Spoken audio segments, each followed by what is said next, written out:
You guessed it, folks, back for another episode, and this one's an absolute ball terror because, as you can see, the Jack Nelson Ballot's got some shape to her now. She's no longer just a pair of chassis rails, she is now a formwork of the body that we're going to be creating. So you get to see in real time what this car's going to look like, which is the first time since I've started talking about it. Now on this episode I'm going to show you exactly how we did it, how we formulated from a handful of images to a three-dimensional reality.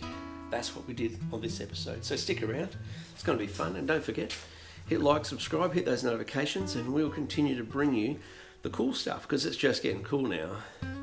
We're into the good stuff, so stick around. Let's get this episode underway and I'll show you how we did it. G'day folks, I'm Thommo. Hey, you're there, I'm here, I'm doing stuff, you're watching, perfect.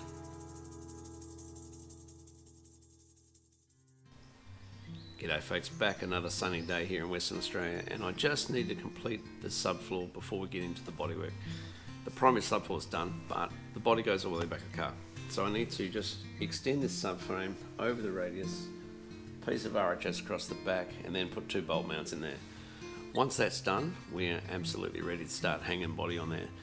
And I'll show you the process that we go through to work out how we scale from an archival image to a drawing that we can actually use on the floor and start putting this car back together as it should be.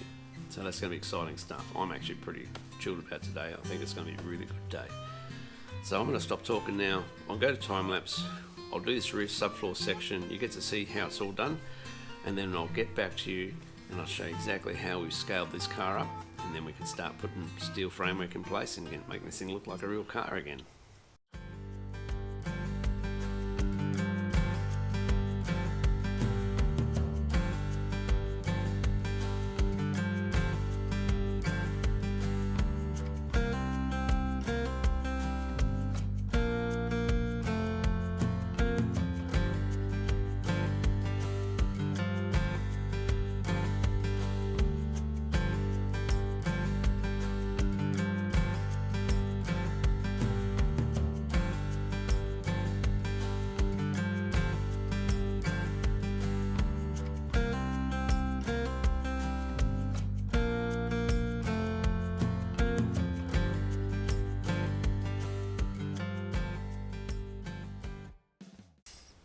On the last episode I said to you that I used a scale log to create where my 5-foot mark was for my firewall. We used that to set up the subfloor. Now, I thought I'd better quickly explain how this works. So, when you're building a car like this where you no longer have the car to reference, it doesn't exist in a museum, you can't run a tape around it, you have to create it from reference material. Now, the generosity of a few people, I've got some material that I can use. Now this first image isn't my image, ladies and gentlemen, it's owned by a company called Westpix.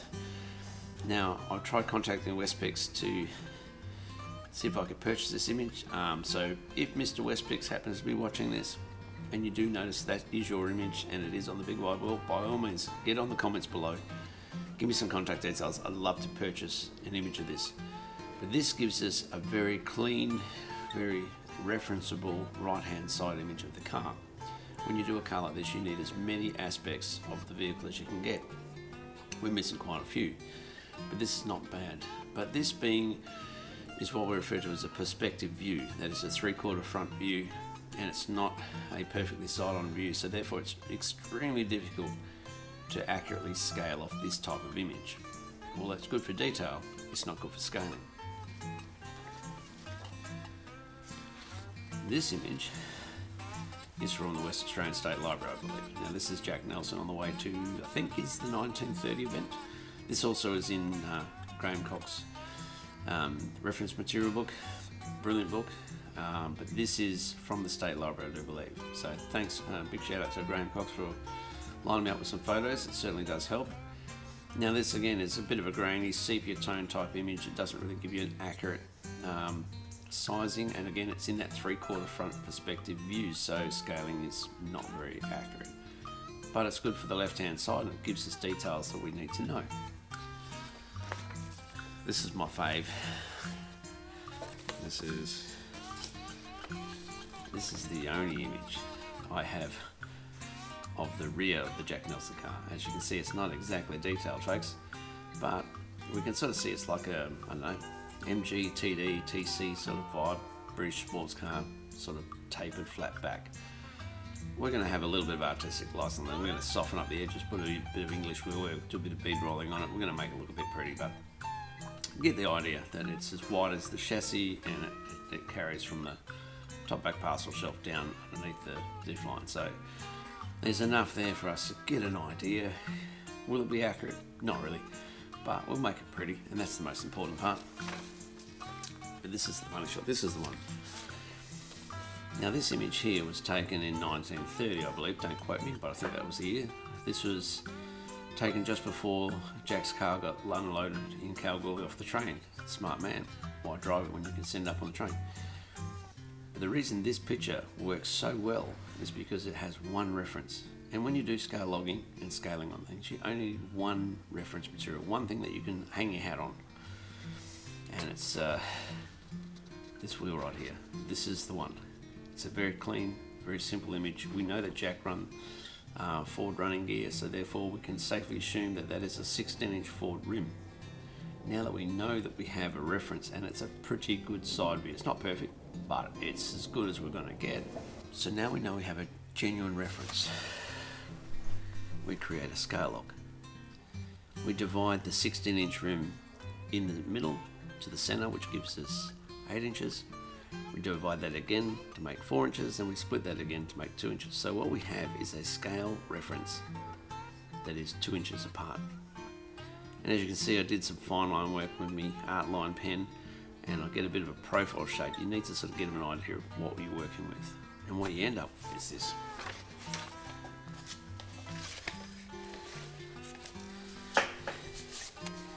You end up with, if I can get it in the screen, working with cameras, you end up with a referenceable image. Now you can see I've done fine line artwork, and I've taken dimension lines and profile lines, and just to give the car a profile. But using the scale log off the rim, I've been able to create a 3-foot rule.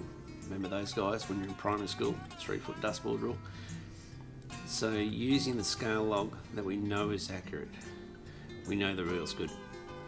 We make a scale log or a rule, and now by creating dimension marks and profile lines, we can now reasonably accurately go around and measure what that body size and body shape should look like.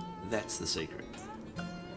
But this scale log, this 3-foot rule, is only relative to that image because that is the preference that we use.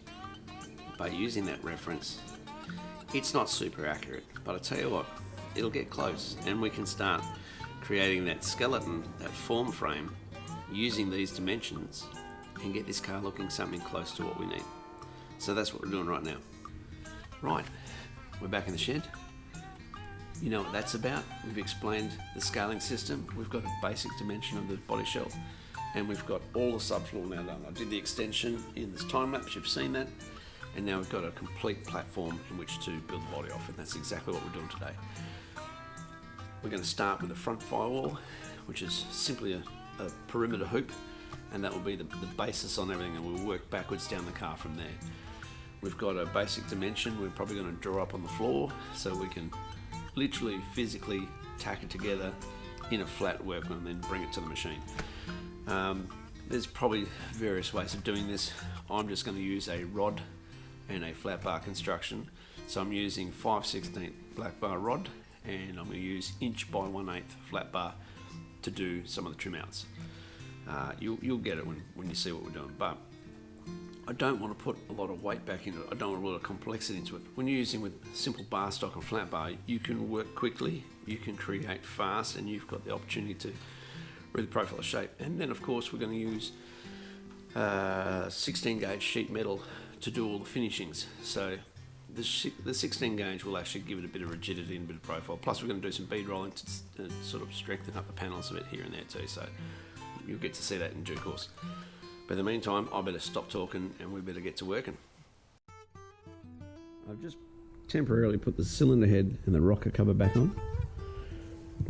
where the hoop is going to go up and over, I just had to make sure our measurements allow enough clearance for the rock cover, because the 6-cylinder is a little taller in the car than the V8 used to be.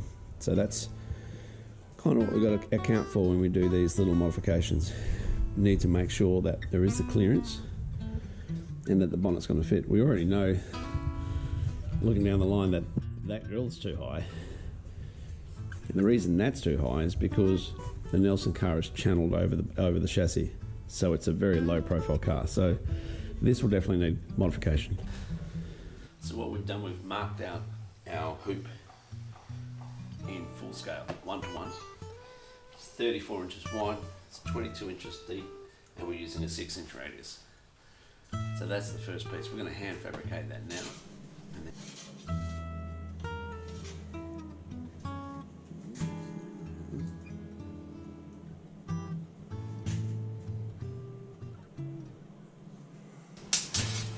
I've done a basic radius.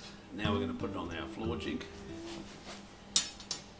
And we're literally going to use a little bit of this going on. More. A little bit more.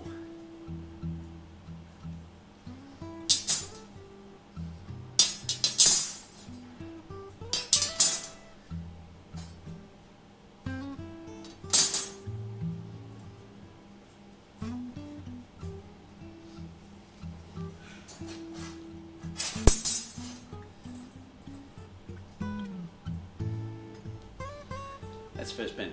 Now you've got to be a bit patient with it. Don't try and manhandle it too hard, just got to let it ease it in. So now we can mark our radius starter right here. And we can use the little jig and we can bend this next preform and hand manipulate it in place, trim it, weld to the machine.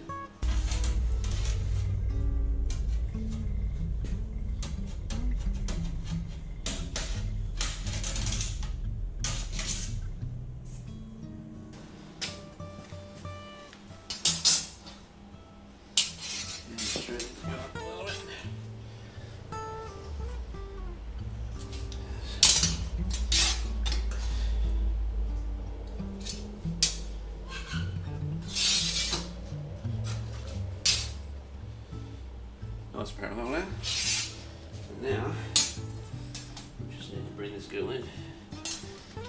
Again, just let the tension of the steel do the work. Don't go too crazy. A little bit more.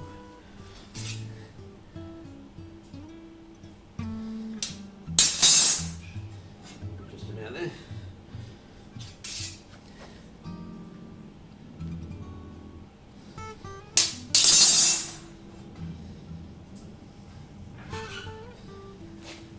That's the first hoop done. Metal has a natural want to return back to its shape, so when you do cold forming like this, it'll always try to spring back somewhat. So you've got to go a little bit more and then allow it to spring back. So it's a fine line between not enough or too much. But it's mild steel. If it goes too far, just gently walk it back out again. So now we can measure the 22 inches that we need from the top face of that and get it on the car. Okay, first hoop going in.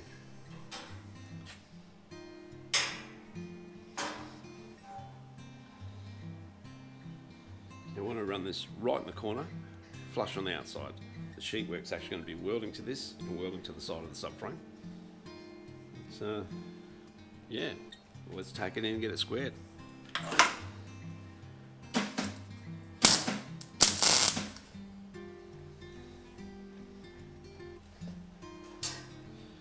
Don't forget, square is square. That's for you, Shell.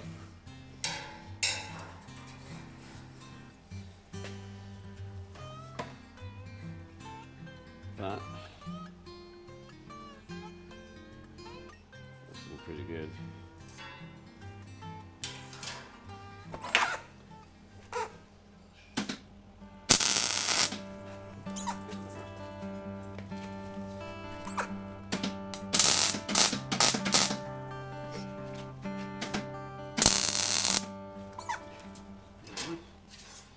Make sure it hasn't moved. Oh, a little it.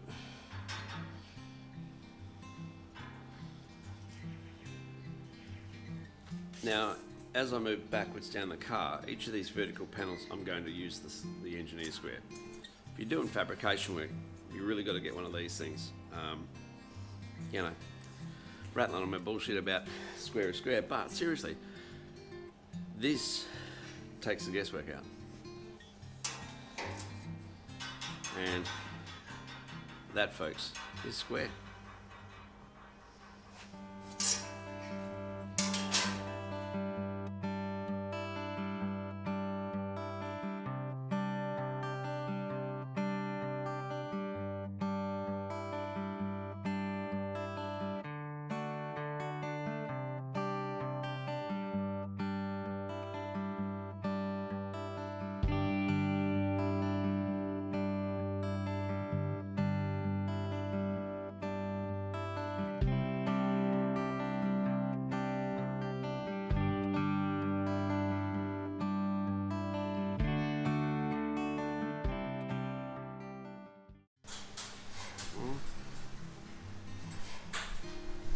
And the beauty of this rod, once you've got it welded in there, if it's just a little bit on the piss, not quite square, you can just grab it and just give it a bit of a jiggle. Don't have to have a lot of arm on it.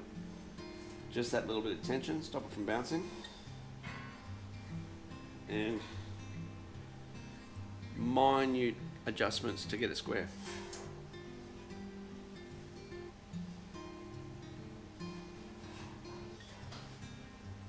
That's pretty good. Now the weld the other side.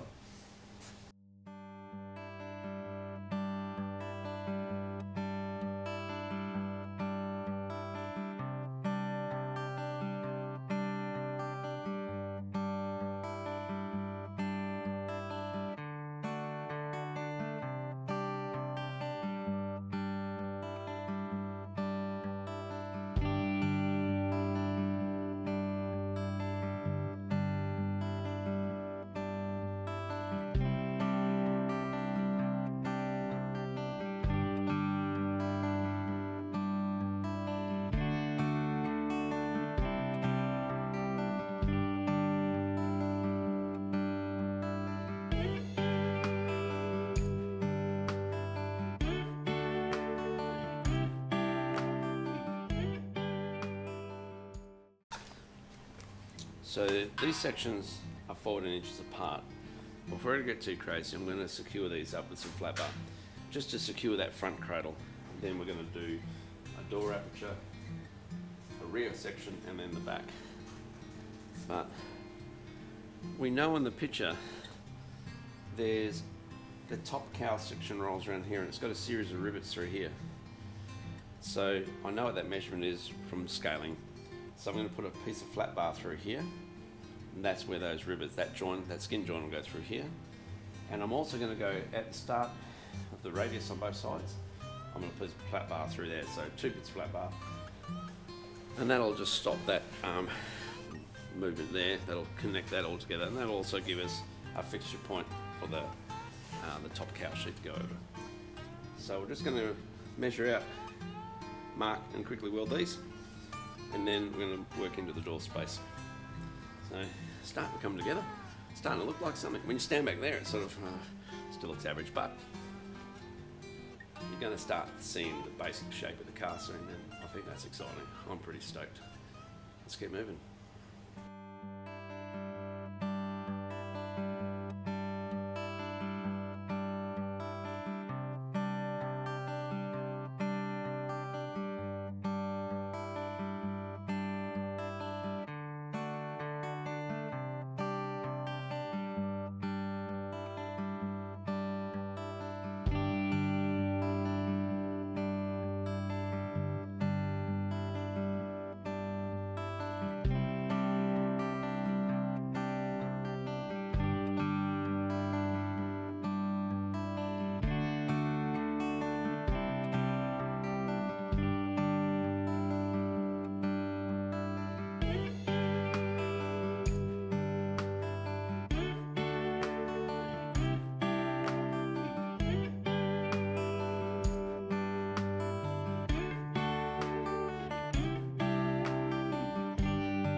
Right, as you've seen that little bit of time lapse, I've chalked up on the floor a 1-to-1 scale of the side of the car.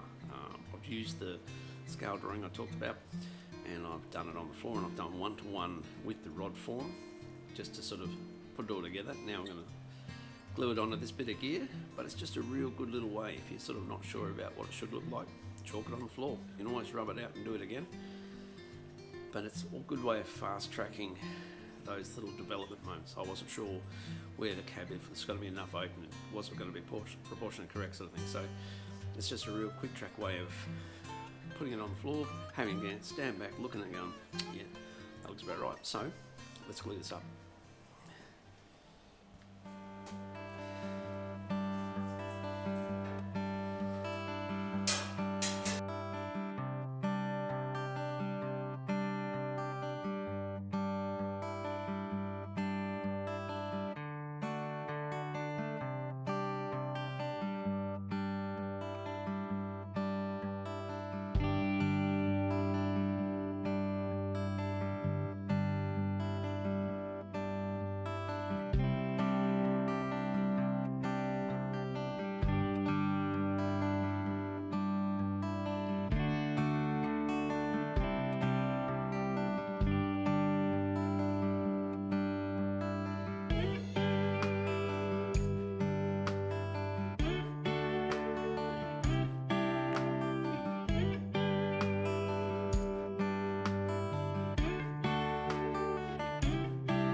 So that's the come back on telly. That's the first side done. Now I've built a bit more material into here. I'm just going to blend that out. I'm just going to keep welding up so I can blend it out one smooth thing. So this transition will disappear up into that. Best thing about MIG and using bar stock, you just keep feeding material in there, and you can just sand it back, blend it out a bit low, put a bit more in there. You just keep working it until you get the shape you want, and it's not bad. I just need to backfill the back of it, but welder, add more metal, dress it off, add more metal, dress it off. Eventually you're going to get this beautiful smooth transition, and when we roll the skin over, it'll give us something really nice. There won't be any weird wobbles. It'll be just nice smooth transition into that section through there. And let's do the other side.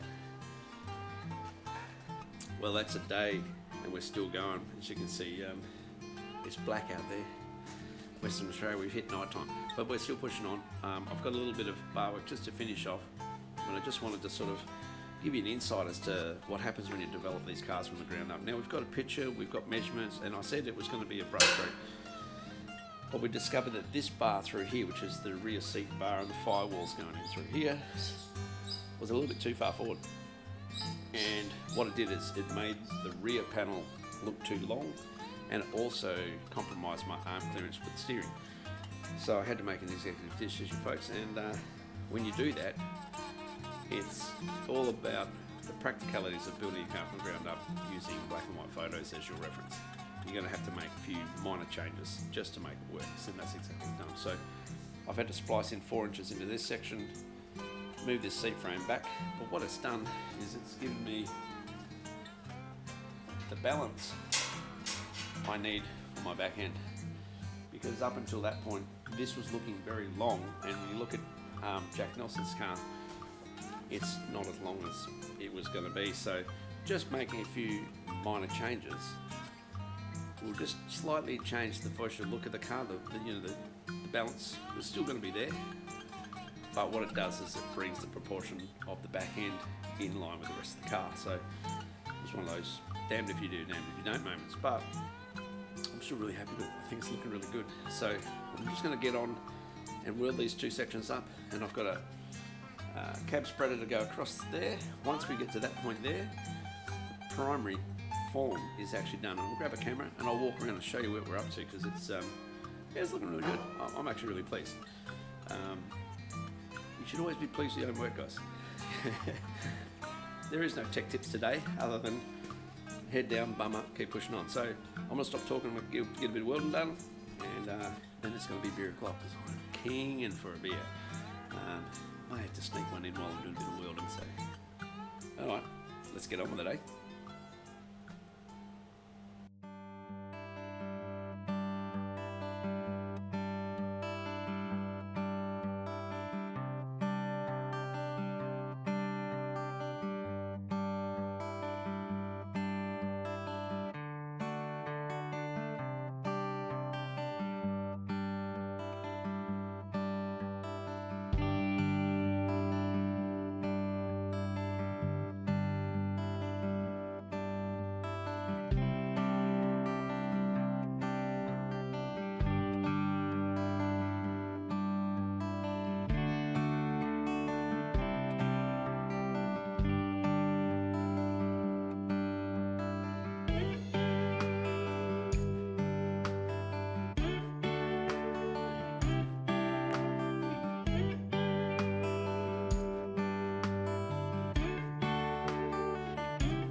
You should always line sight your look, I'm not looking even at the camera. When you put all your bits together, you should just line sight through, make sure your lines are matching. So I'm checking this line against that one, this line against that one, and this one against that one, just to make sure, because if you don't, when you put sheets on, your carol will wobbly. You don't want that. You want straight. Oh, I'm actually really loving this. It's really coming along. It's yeah, I'm actually really pleased. Bit more welding. If I can get my milk crate.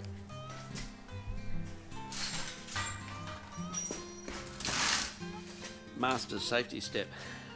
I should have a safety step, but I've got a master's milk crate. But don't tell them I've got one.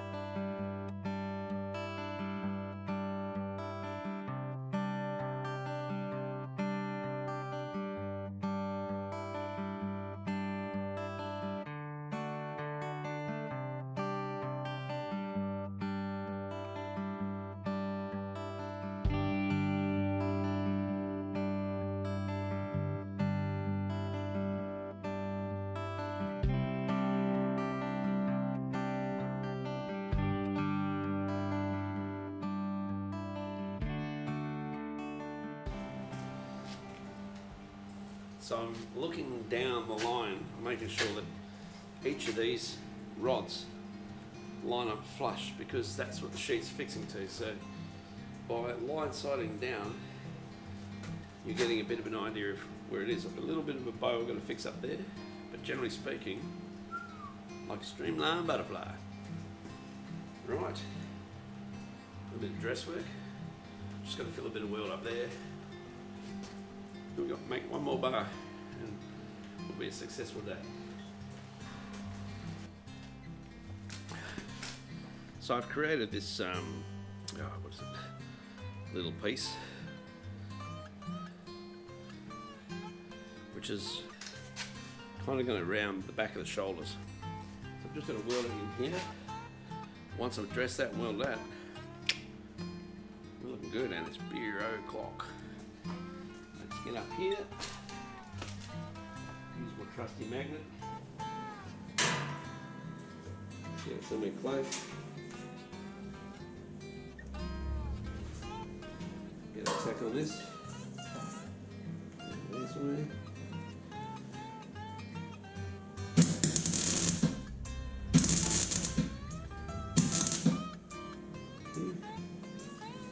Decent tack on it. Now I want to make sure that this part flushes with that, so we're just going to roll it down so we don't break that tack. A bit more. A little bit more. There we go. So now that curve's flush with this part here. Nice. So we're going to tack up the other side now.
When I'm all monetized, I'm going to go buy myself a proper safety step, but in the meantime I'll just use me a milk crate. And the only way I'm going to get monetized, folks, is if you were to like, subscribe and hit those notifications. I need me subs. I don't really need it, I just do this for fun. But hang in there if you want it, because, you know, I'm having fun now, I'm really having fun now. It's a bit hard to see, but I'll see if I can walk through it. Rear panel. Up over the deck lid. In here we've got shoulder clearance for the chairs. That's where my seats are going to go. And you got down through here, this is the flow on, and then if we come back up here, you can see the basic form through here. Now obviously there's going to be firewall through here, there's going to be a dash in through here, and then next episode we're going to put floor sheets. I'm going to put a rear firewall in so I can start concentrating on where the interior is going to be. But that is the Jack Nelson Ballot.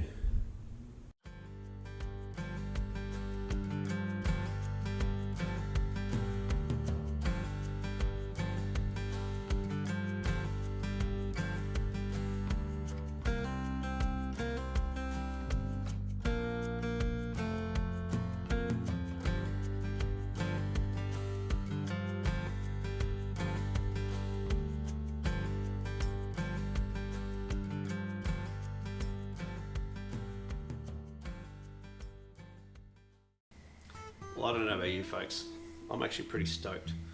Might have been showing in my welding period, I was getting a bit excited, but what we have here now, we have the basic parameter framework of the Jack Nelson Ballot. We now have the shape exists. We know what the car looks like, we know what its proportions are. On the next episode, we're going to be delving into sheet work. We're going to be doing some bead rolling, we're going to be some templating. We're going to start filling in all the panel work inside the car while we've got access. There is some brace work to do, we've still got a bit of triangulation just to finish up the body bit, but for now, I'm pretty happy. I got really where I wanted to be. I wanted to see what it looked like in the real world, and I can actually see that now, so I'm pretty cool with that.